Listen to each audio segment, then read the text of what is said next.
চলেন আপনাদেরকে একটা গল্প শোনাই। গল্পটা শুরু হলো আমি জন্ম নেওয়ার পর থেকেই। আমি জন্ম হওয়ার পরেই আমার বাড়ির চাচা চাচি, জ্যাঠা জেঠি, আত্মীয় স্বজন, পাড়া প্রতিবেশী অনেকে না আমাকে কালো বলতো। তখন আমি আমার মাকে এসে জিজ্ঞেস করতাম যে, মা, আমি কি কালো? সবাই দেন আমাকে কালো বলে। তখন মা আমাকে উত্তর দিয়ে বলেই, না রে বাবা, তুই তো কালো না। তখন আমি বলতাম, মা, তাহলে কেন আমাকে সবাই কালো বলে? তখন বলল যে, তুই এগুলোতে কান দিস না। তখন আমি কান না দিতে গেলেও সবাই না আমাকে বাইরে গেলে, কোথাও গেলে কালো বলে। এই কালো বলার ফলেই আমি ঘর থেকেই বের হতাম না। যাক, বের না হতে হতেই সবসময় ঘরেই থাকতাম। এক সময় আমি স্কুলে ভর্তি হলাম। ভর্তি হওয়ার ফলে আমার স্কুলের ম্যাডামরা আমাকে দেখে বলল, এই কালো ছেলে স্কুলে ভর্তি হবে? ভর্তি হলে তো সবাই ভয় পাবে ওকে দেখলে। তখন আমার মা আমার পাশে ছিল, যে আমি বললাম, মা, তাহলে আমি কোথায় ভর্তি হব? আমাকে তো ম্যাডামই বলতেছে কালো। তারপর বলে, বাবা, সমস্যা নাই, তুই এখানেই ভর্তি হ। তারপর যাক, আমি তো ওই সময় অত বেশি কিছু বুঝতাম না। মায়ের কথাই আমি ওইখানে ভর্তি হয়ে গেলাম।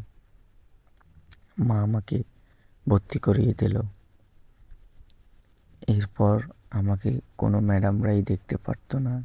স্যারেরা একজন বাদে কেউই দেখতে পারতো না। একদিন যখন আমি ক্লাসে গেলাম, তখন যেই স্যার আমাকে দেখতে পারতো, ওই স্যারই এসেছে আমাদের প্রথম বিষয় ইংরেজি নিতে।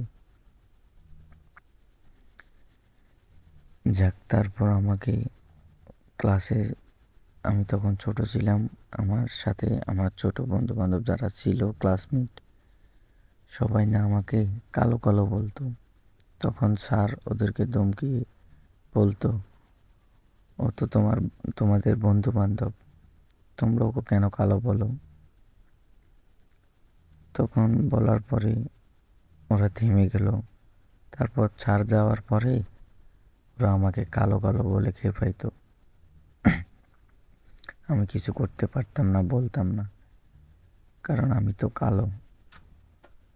তারপর না আমি বাড়িতে, স্কুল ছুটি দেওয়ার পরে বাড়িতে এসে মাকে জিজ্ঞেস করলাম, মা, স্কুলের বন্ধু বান্ধব তো আমাকে কালো বলতেছে, এখন আমি কি করব? বলে, বাবা, এগুলোতে কান দিস না, তুই সুন্দরভাবে পড়ালেখা কর, করার পরে পড়ালেখাতে মনোযোগ দে, করার পর আস্তে আস্তে যখন তোর পড়ালেখা ভালো হবে, তখনই দেখবি তোর বন্ধু বান্ধব তোর কাছে আসে, তোকেই সম্মান করবে, কিন্তু তুই কখনো তোর বন্ধু বান্ধবের সাথে খারাপ ব্যবহার করিস না। আমি বললাম, আচ্ছা ঠিক আছে মা। তখন না আস্তে আস্তে আস্তে আস্তে আমি চেষ্টা করলাম ভালোভাবে পড়ালেখা করতে। আমি না ভালোভাবে পড়ালেখা করতাম, সব বিষয় সুন্দরভাবে শিখে শিখে বাড়িতে পড়ালেখা করে তারপরে স্কুল যাই ম্যাডামকে স্যারকে দিতাম। কিন্তু ওই যে আমি যে স্যারে আমাকে পছন্দ করতো, ভালো লাগতো, ওই স্যারে আমাকে শুধু ক্লাসে ভালোভাবে পড়াটা নিত, নেওয়ার পর আমাকে আদর করতো, কিছু বলতো না। কিন্তু ম্যাডামরা, স্যাররা অন্য, ওনারা না সবাই আমাকে শুধু বলতো যে, তুই কি পড়লি?